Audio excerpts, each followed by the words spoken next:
The advantages of hyperbaric oxygen therapy. Initially, patients receive a conditioning regimen of chemotherapy with or without radiation. This conditioning regimen hopes to eradicate cancer cells. Additionally, this therapy creates bone marrow space for the newly infused stem cells to lodge into the bone marrow. On the day of stem cell infusion, you will be asked to spend approximately 2 hours in a clear hyperbaric chamber, breathing 100% oxygen under 2.5 atmospheric pressure. Breathing this oxygen will raise the oxygen level of the blood circulating throughout your body.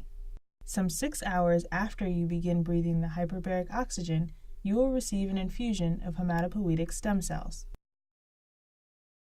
What are hematopoietic stem cells? The cells in circulating blood arise from hematopoietic cells produced in the bone marrow. Depending on your body's needs, hematopoietic stem cells differentiate into 3 types of cells: platelets, white or red blood cells. Platelets react to signals from an injury in a vessel and respond by helping to repair the damaged area.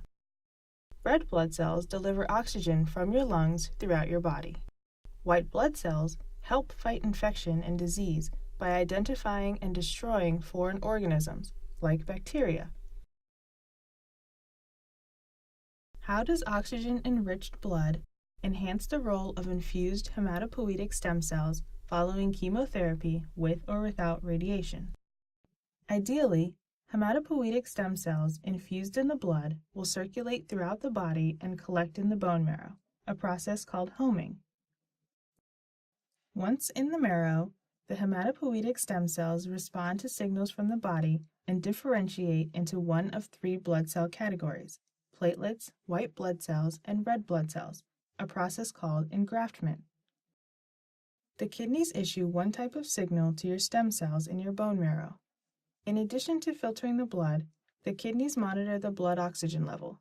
If kidney cells detect a low oxygen level, they try to raise oxygen levels by directing the kidney cells to secrete erythropoietin, or EPO, into the blood. Under normal conditions, as EPO circulates in the blood and then enters the bone marrow, it directs the hematopoietic stem cells to differentiate into red blood cells.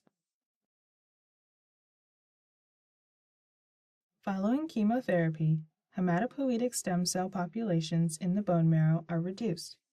The kidney senses a decreased oxygen level in the blood and responds by secreting EPO.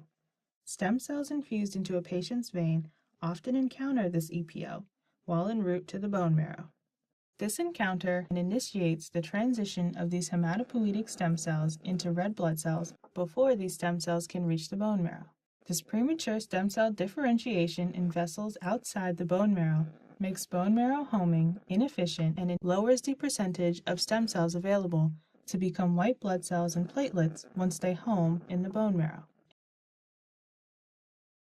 This study hopes to demonstrate that raising blood oxygen levels through hyperbaric chamber treatment after chemotherapy, but before hematopoietic stem cell infusion, reduces kidney secretion of EPO, and therefore increases the percentage of undifferentiated stem cell homing into the bone marrow. Additionally, the study hopes to demonstrate that hyperbaric therapy will keep EPO levels low, thereby distributing the engrafting stem cells into a more balanced population of platelets, white blood cells, and red blood cells. A larger percentage of white blood cells also means your ability to fight disease and infection will be improved. Included in this white blood cell group are natural killer cells. These cells search for and destroy rogue cancer cells that may have survived the initial chemotherapy with or without radiation.